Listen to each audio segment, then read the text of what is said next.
For the talk today, I'm basically going to be presenting two projects that sort of mathematically are quite different, but at the same time they have a sort of common theme, which is that they revolve around mathematical modeling for oncology. So in general, sort of modeling some parts of cancer, anti-cancer therapy. So I thought it would be nice to kind of present them together.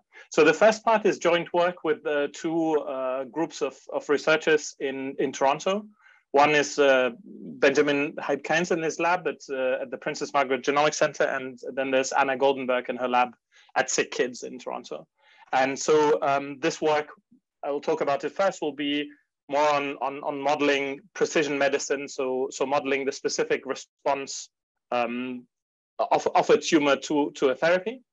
And then in the second part, I will be talking a little bit more on the operations research optimization side. So this is joint work with Ana Maria Anaya Arenas, who's a colleague of mine in my department, and our master's student, Maria Camila Gomez Lopez, trying to take particular aspects of radiotherapy, so kind of the dosage of an anti-cancer radiotherapy, trying to use optimization techniques to find better ways of doing that.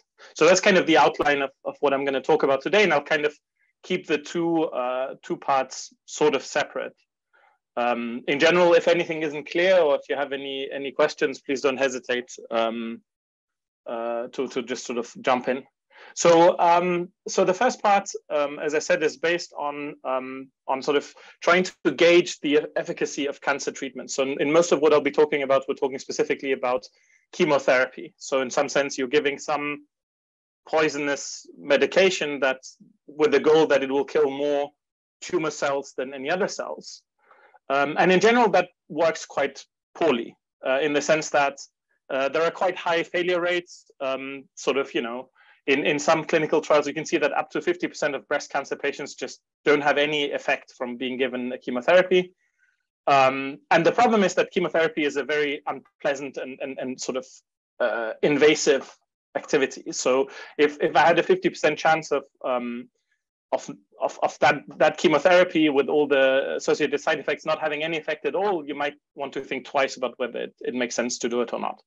So the specific idea of kind of personalized medicine in this context is to say, can we somehow find specific drugs that work on specific patients? So, and in that way, maybe we can find some groups of patients that have 80, 90% success rate of responding. And then we have other groups of patients that have 10, 20% of responding. And then it's kind of more clear what you should do. That obviously you should give the chemotherapy of that particular drug to the first group of patients, but maybe not to the second group, because then the heavy side effects don't make it worth it. And at least it gives more choice and more autonomy to the patient to be able to make these determinations a bit by themselves. So the general problem in precision medicine, this is way beyond what I'm going to be able to talk about today, or that even I sort of know what to do. But the general idea is that somehow what you want to do is you want to say, given a patient's genetic code, can you predict the response of that patient, of that tumor actually, to a particular drug? And this is complicated by the fact that even normally a tumor is not a homogeneous thing. There are different subgroups and so on. But let's sort of not focus too much on that. The question actually that I just want to talk about today is, how can you even determine whether a patient is going to respond to a tumor or not? So there are different questions here. What do you even mean by response? In this setting, I've kind of made this a binary choice. Either the patient responds, or the tumor responds, or the tumor doesn't respond. But there are different things that could happen. I mean, one thing that you would obviously hope for is for the tumor to be eradicated altogether. And that's nice, but that happens not often enough. But maybe if you can, you know, if you have a tumor that has grown quite big and you can drastically reduce the size, you might add quite a few years of good sort of, you know, of life or higher quality of life to your situation. So there are different, even determining what it means for a tumor to respond is not entirely clear. And so in the specific setting, the way these things are tested is that obviously the gold standard is human trials. What you want to do is you want to give the chemotherapy to actual cancer patients and see what happens. The problem with that is that you obviously, from ethical reasons, only going to do that once the once the therapy has already been tested quite well, right? You're not going to give some experimental drug, except in maybe some rare cases. And the other issue is that you have very little data because obviously human patients are fairly rare, and you want very high success rates in them. You don't sort of, and you can't do as much with placebo, again, for obvious ethical reasons. You can't just give placebo to actual cancer patients. So on the other end of that is cell lines. So you take the tumor, you put it in a petri dish, and you just let that run. You give it some sort of nutrient solution so that the tumor keeps dividing. The problem with that is that a tumor, by definition, is a fairly volatile thing. The genetic code is quite adaptable. That's what makes the tumor grow fast. So the problem is that if you take a cell line and then you keep kind of multiplying it, you get quite a different genetic code coming out of it, which is bad because then you don't know whether the response is at the end or at the beginning, which genetic code is actually responding to the particular drug. So as a compromise to that, PDXs, patient-derived xenografts. And the idea here is that you can kind of compromise between availability of data on the one hand and stability of the genetic code on the other hand. What you sort of do is you take a bit of the tumor, a very small part of the tumor, and you implant them in mice. And these mice are very specific. They are sort of genetically identical. They have all sorts of medical or biological properties that maybe don't matter so much for us. But the point is that they are, in some sense, they give you groups of control versus treatment. So what you do now is you take some mice and put them in the control group, and you essentially give them a bit of saline solution. You take another group of mice that get given the drug. And then what you want to do is you want to look at the tumor growth curve. So what happens is that every few days, the experimenter will measure the size of the tumor in each of the mice. And obviously what you hope to see is the graph that I'm showing here on the right. The control group, the tumor grows exponentially. In the drug group, the tumor size decreases, and therefore you can clearly say, well, okay, so clearly there is a response. So that if the situation was like this, it's kind of this idea that, get yourself the kind of data where you don't even need to do statistics. If you see this kind of graph, you don't need to be a statistician. You don't need to do anything fancy to determine that, yes, this drug is clearly effective in this particular setting.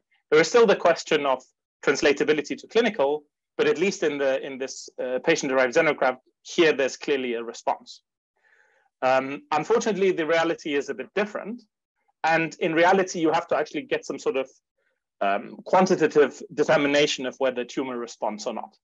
And traditionally, what people have done is, in the medical literature, is done something fairly, let's say, simplistic, is to just look at two bits of information of this entire tumor curve. In particular, what they're not even looking at is the control group. They're just looking at the tumor group, the treatment group.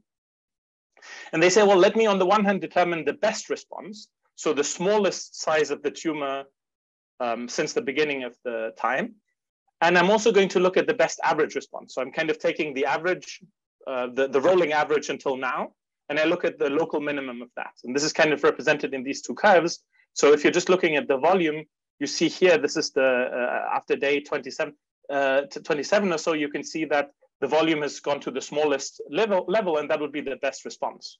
And at the same time, if you're looking at the running average, you see that, okay, so you have to kind of discard the first 2 days, and then you see that the smallest one is after 31 days. And this is something that happens quite typically. The best average response is actually just a slightly lagging indicator in most cases. So in some sense, looking at both the best rate and the best average rate doesn't actually do all that much. But in any case, you can then sort of do kind of looking at how much this best response or the best average response compares to the initial tumor size. So for example, you would say that there's a complete response if there's been a best response case of 95%, so a 95% reduction in tumor size. And on average, the best average point, there's a 40% reduction, and so on. So 50% reduction on the best, and 20% in the average would be a partial response. Then there's stable disease, where there is only a limited increase of tumor size, and progressive disease is if it goes worse than that. And that's nice from a clinical or sort of medical point of view, because you have clearly delineated categories. The downsides are, on the one hand, you're not taking into account the control group. So that means that you don't really know whether the tumor would have grown anyway. And the other issue is that you're really just looking at the best case, right? As this picture kind of shows. So this is kind of typically what can go wrong in these experiments, and why these kind of criteria tend to be too optimistic, is that, okay, if you're looking at the best response, you see, okay, yeah, after 30 days, I've had a significant decrease in the size of the tumor. So this might be a partial response, let's say. When after, some more days, suddenly the tumor shoots up and keeps growing afterwards. So in some sense, you're not really taking into account enough the temporal expansion of how this works. Another issue is that you're actually also having another piece of information, because there's a lot of uncertainty in all of this, right? I mean, the tumor is being measured by basically physically kind of with a caliper measuring the size of the tumor inside of the mouse. So there's a huge source of uncertainty in there. And this is partially mitigated by the fact that you don't just have one mouse for the tumor and one mouse for the control, for the treatment for the control, you have potentially several of them. And this response evaluation doesn't take that into account at all. It just looks at the average. You're just taking the average of all the curves. So in some sense, the challenge that we had, or what we wanted to do, was to take these growth curves and to develop something that takes into account, on the one hand, the uncertainty, so explicitly models whether you have a lot of overlap between the two, in which case maybe there's less distinction. And on the other hand, take into account the temporal growth. So look at it over time, because you don't want to look at any one particular time point. You want to look at loads of them at the same time, or maybe all of them. So that's the objective of developing this.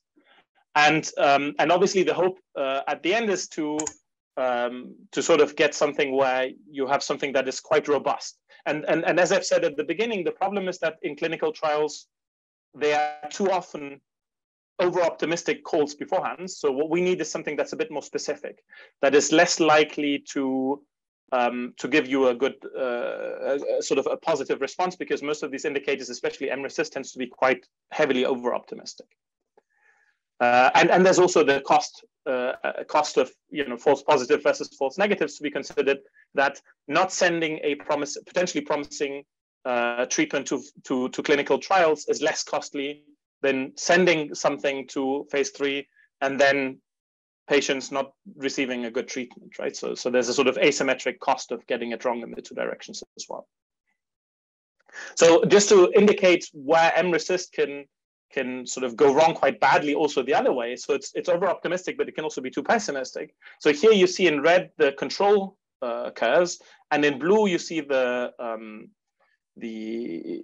treatment, and mRECIST will call this a stable disease if you work it out.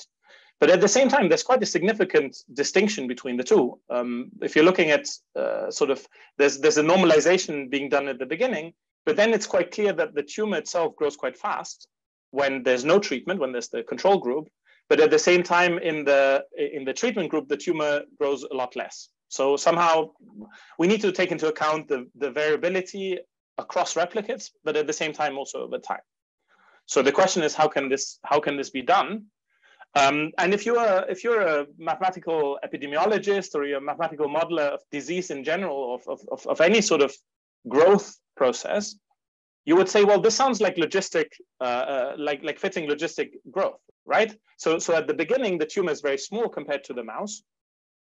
So the tumor has ample opportunity to grow. So there'll be an exponential growth phase at the beginning. Now that we've had 2 years or 2.5 years of COVID, everyone knows this kind of thing. So at the beginning, there's exponential growth. But then, well, this didn't happen with COVID because we didn't get enough immunity. But then in the setting of suddenly of this situation, what would happen is that the tumor sort of runs out of space, because the tumor will be a sort of significant proportion of the size of the mouse. And therefore, there'll be less resources, and therefore the growth will kind of taper off.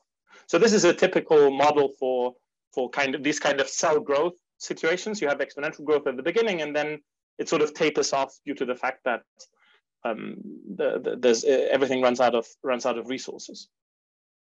Unfortunately, if you're looking at actual growth curves, you see them here at the bottom. This is worthless. I cannot fit a logistic growth on these kind of curves. If you look at it, so if you're doing kind of just, let's say, least square regression on a logistic growth curve, or whatever you want, it's not about the stats. The problem is simply that these tumor growth curves don't look anything like a logistic growth. at all.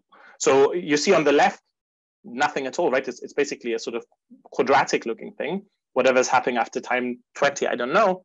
If you're looking at the one on the right, well, the stuff is all over the place, right? And the problem is partially the measurement error, partially the fact that the mouse is just a live being that doesn't sort of respond in a sort of deterministic way. But another problem is that you're giving the mouse a poison. And the problem is that if you're giving a poison to a mouse, the mouse will lose weight. If the mouse loses weight, also the tumor will shrink just by losing water and so on. But the problem is that doesn't mean that the tumor has been treated in any way. It just means the mouse has lost some weight. And this is what you see quite clearly on the right-hand side. There's this sort of initial growth, then the mouse responds to the chemotherapy, so the tumor decreases, and then it grows again. So all of this to say that sort of a rigid mathematical modeling where you have some free parameters, but you're essentially insisting on some sort of predetermined parameterized model is just not going to work. It doesn't do anything interesting at all. You sort of see the least squared estimates of these two curves, and clearly, these black curves are entirely meaningless. Doesn't mean anything at all. On the right-hand side, it's kind of it really depends on what you consider an outlier, right? If I remove the points at 500 and 400 up here, then the curve will be quite a lot flatter. If I do include them, then the curve will be steeper. Also, what happens here at the beginning, it's just basically any curve you want to fit, I can just pick out a few outliers and then you'll get that curve. So it's completely meaningless. It doesn't tell you anything at all. So somehow you need a model that is more flexible than that. It needs to be more sort of responsive to this uncertainty. And at the same time, it needs to be able to take into account the uncertainty. So to take into account the fluctuation between the different replicates. And what we discovered turns out really well is a Gaussian process regression. So the idea of a Gaussian process is that it's simply a functional version of the Gaussian distribution. So a Gaussian distribution is just something that people sort of see quite frequently. So you have a mean and you have a variance, and somehow the distribution, the density function of this probability distribution is centered around the mean mu, and you can it's sort of a bell curve, and that bell curve is wider or steeper according to what the variance parameter sigma is.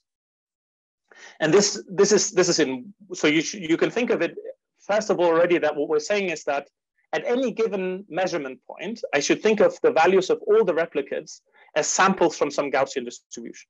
Why Gaussian? Well, I can sort of give you a heuristic argument, which is to say, well, there's some sort of central limit theorem going on because you're sort of averaging over things. You can also look at the fit, and the fit is kind of okay, but at the end of the day, this is kind of an assumption. The reason we did it, to be honest, is partially just that mathematically it's quite tractable to look at Gaussian processes compared to any other sort of stochastic process. But it's sort of both theoretically and in terms of the curve fit, it does seem to work. So what is a Gaussian process then? So I've just said what is a Gaussian distribution at one point. Well, a Gaussian process is simply a random function on an interval, such that if you fix any finite number of time points, then those time points will have a Gaussian distribution. Okay, so I'm just saying that this is some sort of random function. I don't really need to do much more construction than that. All I really need to know is that it's determined by its finite dimensional distributions. So you sample any n points, well, then those n points will be jointly Gaussian. So they will have a joint Gaussian distribution with some mean and some variance. So mathematically, the way I like to think about it is that it's the Gaussian distribution on the set of functions on this interval. But it doesn't really matter because at the end of the day, what we have is finite number of points. So you can just think about it in a finite dimensional way if you prefer. It's a bit more elegant in the continuous setting, but it doesn't matter all that much. So essentially what we're saying is that these replicates are samples from some Gaussian distribution where there is a mean function. So this is just the expectation at any one time point of this vector of points. And then there's the covariance kernel, which is basically the covariance between points at different times. So that has two arguments, S and T, where S and T are 2 time points. And the covariance kernel is simply the covariance between these 2 time points. Okay, so the idea is that I'm somehow taking some sort of continuous version of a Gaussian random variable. And now I'm trying to fit this on these growth curves. Why do I do that? Well, because this is much more flexible. I mean, sort of the mean function, which is kind of the key, can be adapted to the situation, the covariance kernel should sort of give me some idea of how wide the uncertainty is. And if I'm good at matching these up with the actual data that I observe, then I have something that's much more flexible, because it doesn't insist on any sort of logistic growth. If it goes up and down, that's fine. It's just going to change the mean function accordingly. And obviously, I wouldn't be telling you all of this if this didn't work. It does work. You have to be a little bit careful on how you fit this. You might say, well, let me just do some sort of strict parameter fitting. But again, then I'm into a much more parametric world than I would want to be. So what I'm simply going to do is I'm going to assume that the mean function is 0. This is my information from the start. The mean is 0. And the kernel is given by some sort of nice kernel that I like. And then I'm going to just use Bayes' theorem. I'm basically going to say, okay, suppose that is my prior information about the growth. I don't know anything about it. And now I'm observing time points. I'm observing the actual growth curves. And now I can say, well, okay, let me fit that. How does that work? Does that do something interesting? And it turns out that it sort of does. And it gives me both a good model of the change over time and also of the uncertainty. So you should sort of think of the x-axis here is the time axis, and the y-axis is the sort of uncertainty axis. And by having this Gaussian process, I sort of have both at the same time. And once the data points, so you can do this calculation with Bayes' theorem, but you're basically assuming that these y's are sampled from this Gaussian kernel plus some uncertainty. And now you're just sort of trying to use Bayes' theorem to say, well, given the data, what is the probability? What is my understanding, my distribution of the Gaussian process? And that way you can estimate the kernel and also the mean function. And for the kernel, so it's not entirely Bayesian, because we're basically fixing a type of kernel. So usually what people do in lots of these applications is using the radial basis function. And that seems to work quite well for us. It doesn't matter so much.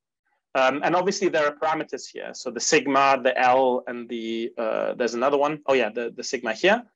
And those, so we're not doing this entirely Bayesian. Those we are choosing by maximizing the likelihood. But we're basically sort of doing a mixed thing where we're mostly doing Bayesian, and then at the end we optimize likelihood a little bit, and then look at whether that fits well or not. And it turns out that it does.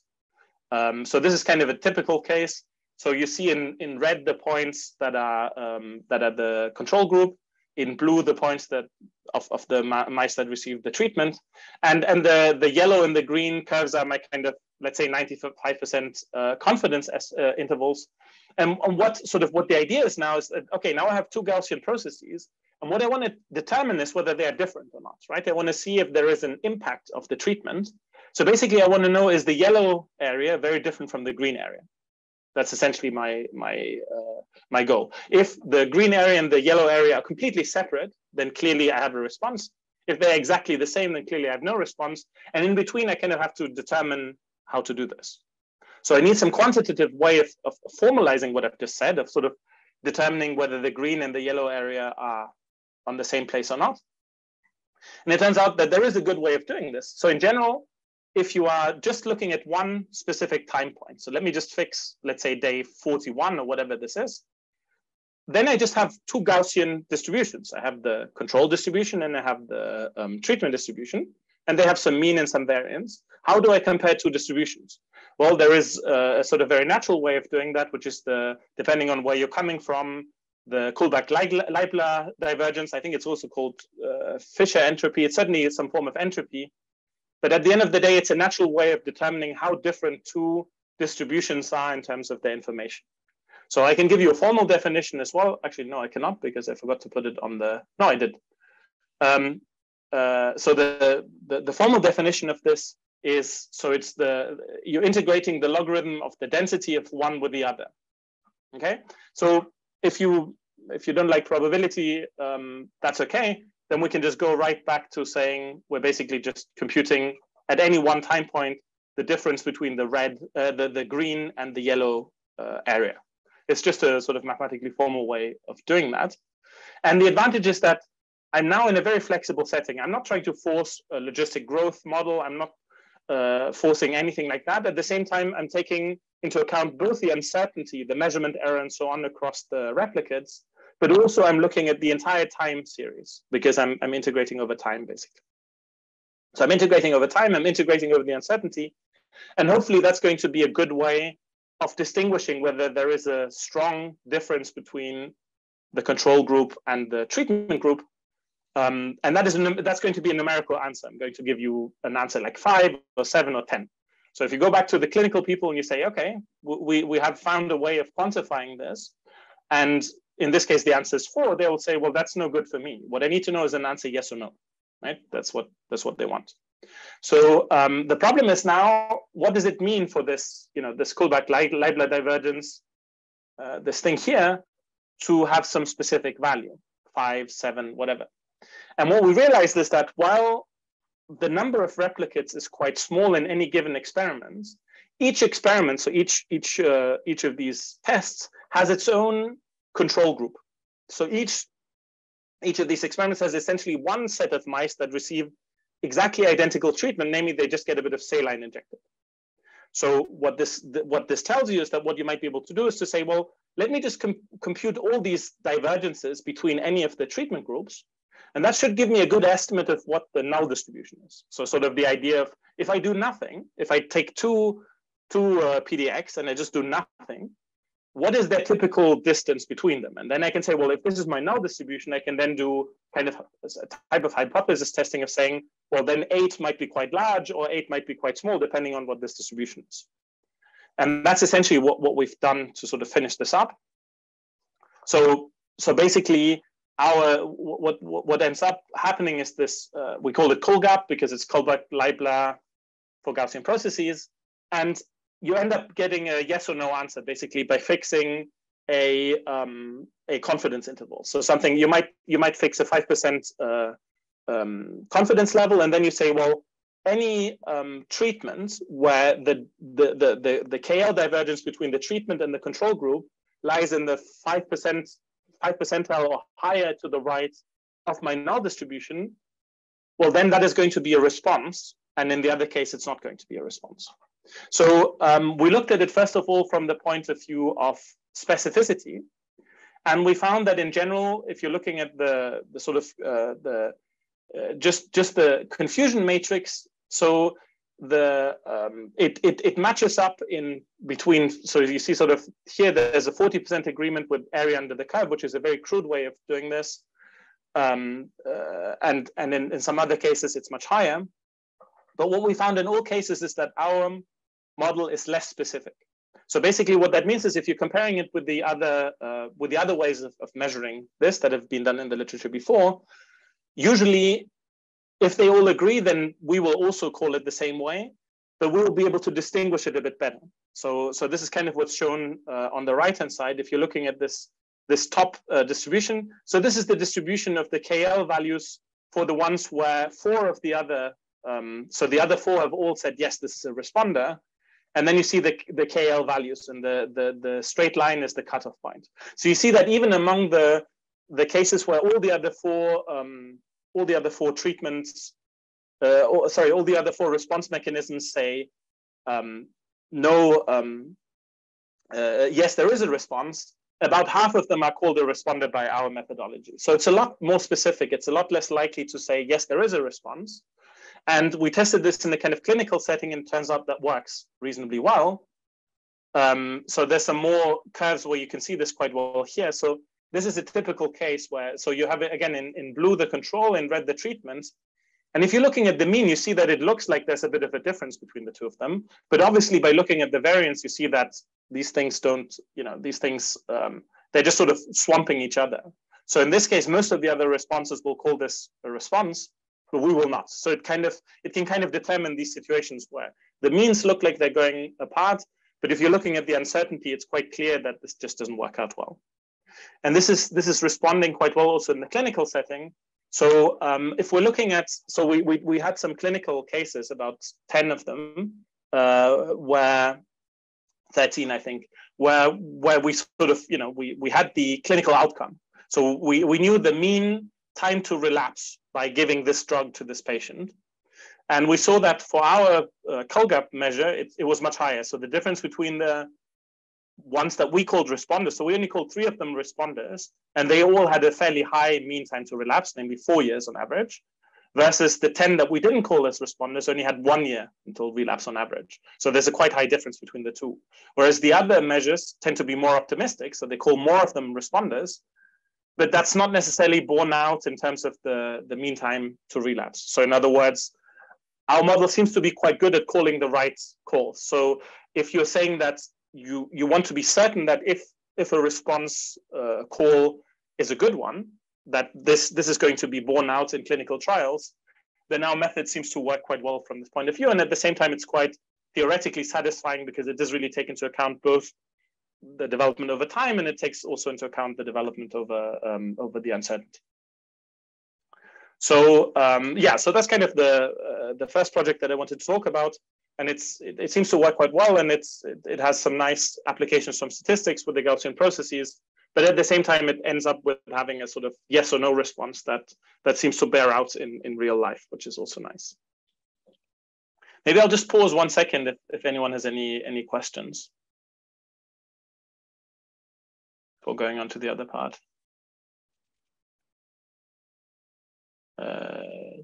Doesn't look like it. So maybe I'll just continue then.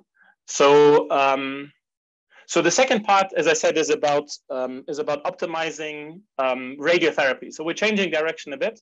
Previously, we were talking about giving chemotherapy and choosing which chemotherapy to give. And now we're in the setting of giving radiotherapy, so ionizing radiation, and trying to determine where best to hit in order to basically radiate as much as possible the tumor and as little as possible the surrounding tissue. And this is a bit more of an optimization kind of setting. So, so in general, the idea of radiotherapy is fairly simple. You send some ionizing radiation into the body, and you try to basically destroy the DNA of the individual cancer cells in order to basically stop the tumor from growing and to reduce the size of the tumor. And what happens is that actually that's a quite a popular method. So about 50% of cancer patients in Europe and the United States receive this form of therapy. And there's obviously two objectives, right? On the one hand, let's say you have a tumor somewhere here.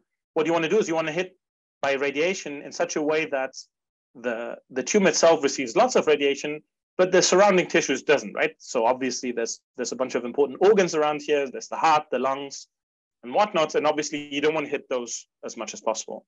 So the way this is done is basically to give beams from different angles. And at the same time, you can also modulate the intensity. So it's kind of an inverse problem. What you're trying to do is it's quite easy to determine a formula of saying, well, if I choose the beams like this, then this is going to be the intensity distribution on the organ. But what you want to do is the other way. You have a prescription coming from a doctor that says, okay, let's say the tumor should receive this and this many grays. So grays is just the unit of radiation here. The organs around can receive at most this much, and you're kind of trying to find the right intensity to hit that. But you can do this in a non-uniform way, in such a way to really try to, as much as possible, not hit the tumor and just hit the tumor and not so much the organs around it. So this is kind of a cartoon version of this. So in this case, we have 3 radiation fields. So from 3 angles, radiation is being sent. And these look 3-dimensional, but you can really think of them as just being 1-dimensional. It's just the front row that really matters. So think of it as kind of sending rays down. So that means that you have a bunch of what are called pixels. So these are just individual units from which radiation is emitted. So you can choose for each pixel J the intensity. You're then going to hit the body as a whole. In this sort of nice cartoon, it's very nicely delineated. So you have the tumor here. You have a bunch of what's called organs at risk, so heart, lungs, etc. But you also have the body around it. And you should think of this as being a 3-dimensional thing. So you have voxels. So you have kind of like a pixel, but in 3 dimensions. And what you want to do is you want to sort of say, well, essentially this is a linear thing. So if I give a dose xm at each pixel, each one of these pixels m, then I have what's called a dose fluency matrix. So this is just a function of the body. It basically transforms this into how much radiation actually arrives at each one of these voxels. So obviously you can imagine that on the outlying sides, a higher dose is received than in the middle, right? But then also the different rays will intersect. So it's a kind of geometric problem in some way at this point. And obviously the goal here is to hit the tumor, but not anything else, if you can. So, but this is classical multi-criteria objective model, because what I want to do is I want to hit the tumor as much as I can, but I want to minimize the dosage on the other side, on anything around it. So I want to minimize this vector F1 up to Fk, where 1 up to K are the different structures. So the body as a whole, the different organs at risk, and in particular the tumor, right? And I want to sort of max and minimize these functions. But of course, as we know, sort of when the dimension is bigger than 1, we don't have totally ordered things. So you can't do that. You can't find a globally optimal thing in general. Sometimes you're lucky, but most of the time it's going to be some sort of trade-off. So you have to kind of say, which of these parameters do you want to give particular weight? And one simple way of doing this is to simply take an inner product with some parameter vector. So basically what you're trying to minimize is the weighted sum of these functions. So these are some functions. Some of them will be positive, some of them will be negative, depending on whether it's the tumor or any other organ or anything else. And you basically have as input the dose fluency matrix, the particular intensity that you're giving. So these are these pixels, the radiation, and P is the prescription, right? So this is kind of the error function. You should think of this as the distance between the actual dosage received and the prescription given by the doctor. There are different functions to measure this, but that's what you want to do. So you want to minimize over all possible intensities the total weighted sum of these errors, right? So this is kind of classical, going from multi-criteria to a normal optimization problem, so to speak, is to just take a weighted sum of all of these different things and try to see how can you best do this. And obviously this is going to highly depend on the weights, right? I mean, if the weights are, if the weight on one particular structure is higher, then I'm going to give more attention to that structure. So the error will be smaller there, but then it might be larger elsewhere. So, so one of the problems is, how do you determine these weights? In addition, there is uncertainty in all of this, because what I've shown you is this nice picture where the tumor is sort of nicely delineated, but of course in reality you have CAT scans or MRIs or whatever, and then these delineations are subject to some uncertainty by definition, because the radiologist might be quite good at delineating this, but they still can't see it perfectly. It's still just an image.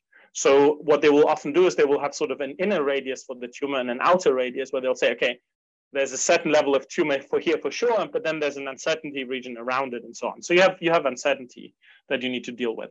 And obviously these will overlap, and that needs to be built back into the problem. So this is a typical dose prescription that you might give.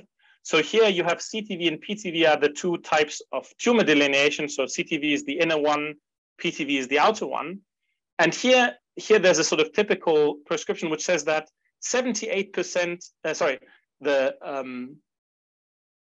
the volume of CTV that receives at least 78 gray, so this is this unit of radiation, needs to be more than 99% of the tumor. So more than 99% of the tumor needs to receive at least 78 gray. But there's also maximal, so the percentage of the tumor that receives 81 and more gray needs to be less than 5%. And there's a similar prescription for the PTV. And obviously for the other body parts, for body and the different other structures, there's only a maximum, right? Because you want to give as little as possible. Ideally, you would give no radiation at all, but of course you can't do that.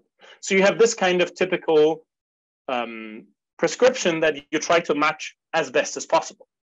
And here you see some weights that may have been chosen. So what importance do you give to each of these tumors?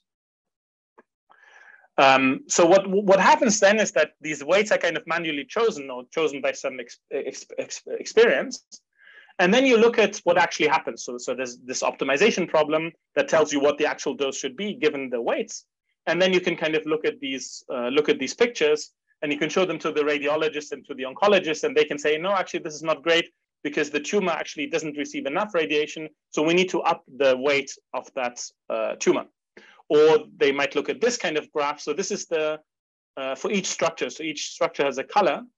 The percentage of that structure that receives at least this much gray. So the dose is on the x-axis and the volume is on the y-axis. So for example, what we see here in green is that, let's say around 50% of the green structure, which in this case is the bladder, receive at least 45 gray of radiation.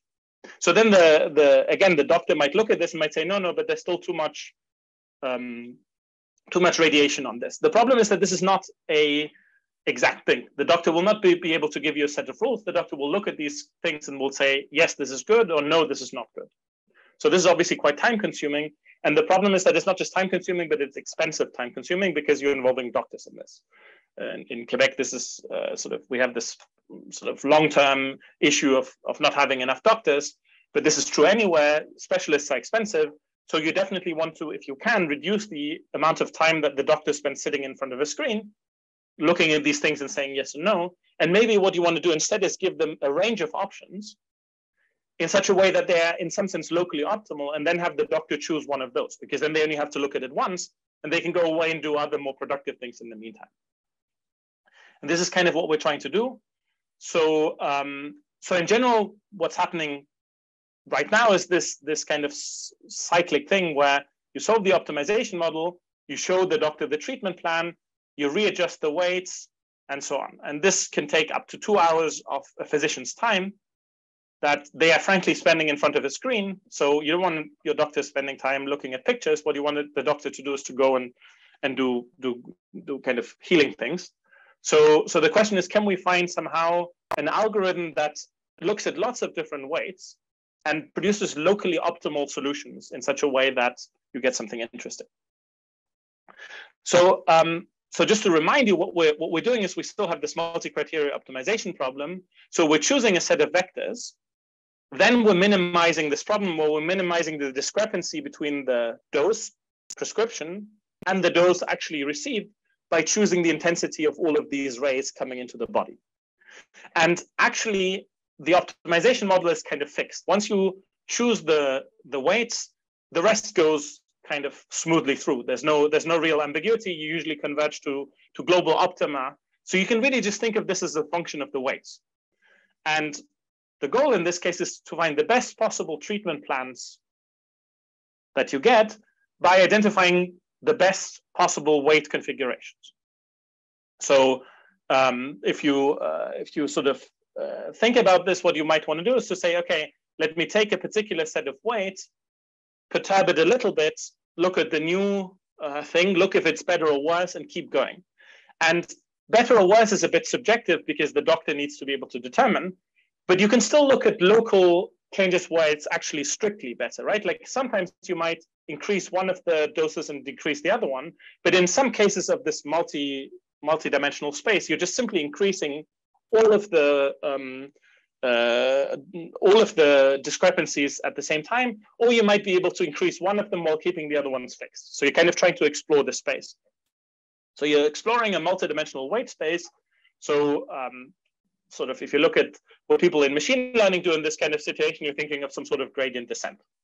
And that's been our idea in this problem, is to say, well, can we somehow do some sort of thing based on gradient descent to try and explore this space? I can see there's a question, so go ahead. You're on mute. Okay, I have a couple of questions about this. When you choose the direction of the beams, right? It's I think on some machine it's in a plane, but there are better machines where it can be any direction in 3D, right? Yeah. So this is true, right? So yes, in 3D you can have maybe, I don't know, 50 different directions, something like that. Yeah. And also the beam, you may choose the width of the beam, or it's like a cone. You can open it more or less depending maybe on the size of the tumor. Yeah. And does it have to be a circle like a cone, or it can be an ellipse? So there are, so I'm kind of glossing over that. So actually what happens at the moment is that they do the geometric adjustment first. So exactly what you mentioned, the angles. This is called angle optimization. And the way it's done, it's done in two separate steps. So they first choose the directions from which the beams come and the width and that sort of stuff. Yeah. And then you do the weight optimization. So from our point of view, in the phrasing of this problem, what you're mentioning, so the angles and the width of the beam is already fixed. But yes, absolutely, that is part of the overall. Yeah. And there is also some uncertainty. I mean, the patient will be moving a little bit, even if immobilized, you have the heart beating or something like that. So there will be some noise in how the beam will hit the tumor, and so you may, I don't know, make it a little bit bigger to take that into account or something like that, right? So I'm conveniently hiding that in this function fk. So yes, you're absolutely right. There is uncertainty, and the way it's done in our model is that it's a robust optimization. So you have scenarios and you try to, this fk is actually a robust thing. So it's there is a max in there or a min, depending on which one it is. So this is kind of hidden in the fk. So I sort of wanted to remove this complexity, but yes, in the fk. So the fk is just some notion of measuring the distance between the delivered dose and the prescription. But since the delivered dose is itself uncertain, the fk is actually a function of this uncertainty. Okay. Yeah, I've kind of hidden that away, but you're right, absolutely. There's lots of uncertainty in this, yeah. Okay, thank you. Any other questions before I go on? Okay, so just to sort of describe what we've done is we've said, okay, let me choose some weight, maybe even choose the weight that the doctor suggested, but rather than doing this incremental doctor look at it thing, let's kind of go and explore this space. So at each step, you have some solution that you compute by solving this problem 1, because given the weights, you can find a solution X. And then you look at all of these error terms, so these FKs, and you choose the K that has the biggest error. So this is the first approximation. We're just saying, okay, we take the one that is the furthest away from where it should be, and then we increase that weight. And we say, well, since this is the biggest discrepancy, let me increase this weight. And then I'm renormalizing basically to make the weights sum up to 1. So otherwise the weights will just increase. And keep exploring the space, right? So given any particular starting point, I can keep doing this until essentially the weights don't change anymore or the discrepancies don't change anymore. So that's going to get me somewhere, which should be, in thinking in this sort of gradient descent terminology, that should be a local optimum. I don't know, I have no reason to believe that this would be a convex function in any shape or form. So I can never hope anything for anything more than a local optimum. In any case, since I'm doing multi-criteria optimization, that's perfectly fine. But the idea is that what this algorithm does is it sort of takes some initial weight and it just optimizes this weight. So you take some guess and then you go the best you can in this you can in this direction. And then you can obviously do this for different weights. In the same way as in stochastic gradient descent, you might choose different initialization points. So you can vary this point. And what you end up getting at the end of the day is a set of solutions, maybe 5, maybe 10, depending on how many you like, that can be proposed to the doctor. And rather than the doctor having to keep coming back, you can just show all of these and then say, this one is better, this one is better.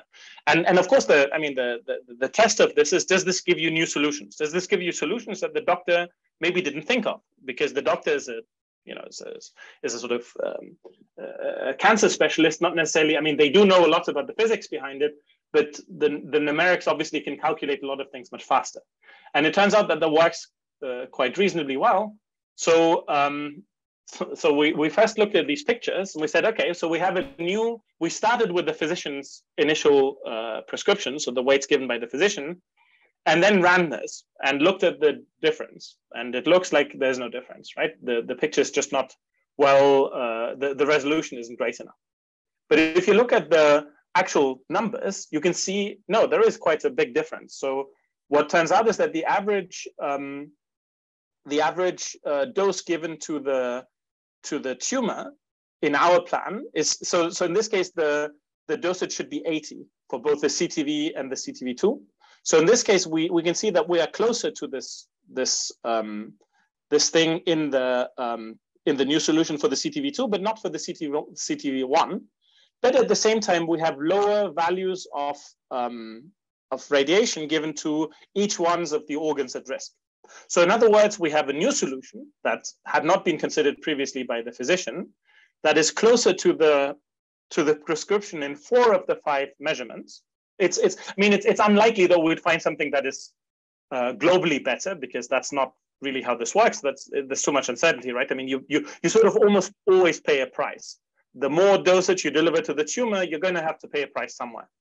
But what this thing does is it gives you new solutions that had not been considered previously that might be acceptable to the doctor. Obviously, what you would now do is you would take a few of these new solutions, present them to the doctor and say, okay, which one do you want to do?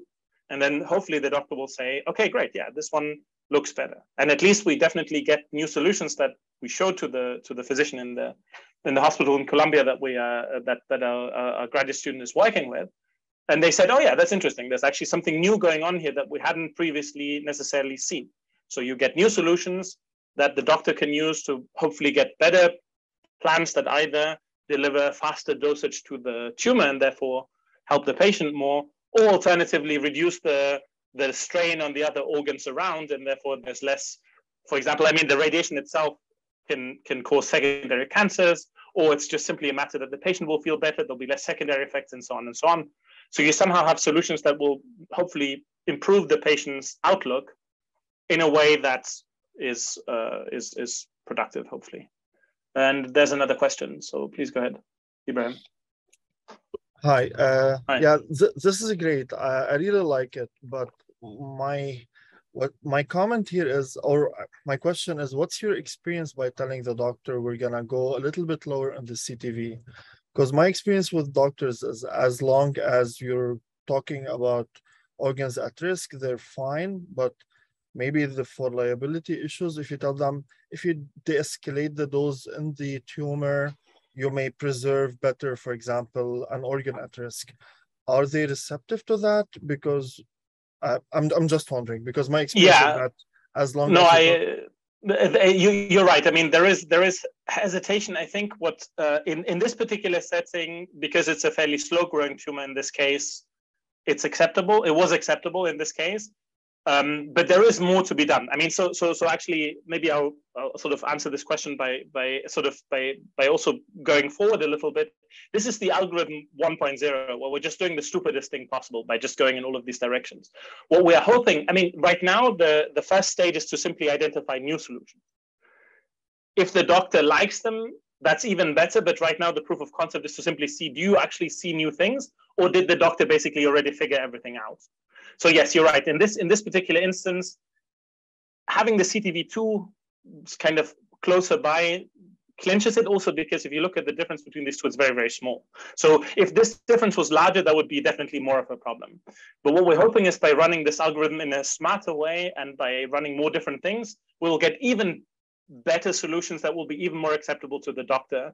Because obviously that's at the end of the day what counts, getting the doctor to accept this. And yes, you're right. I mean, usually what they tend to say is it's nice that you can reduce the OAR, but we have to treat the tumor. That's why we're doing this stuff for sure. Yeah. And this is prostate, if I understand well, right? Yeah. Yeah. Thanks. Yeah.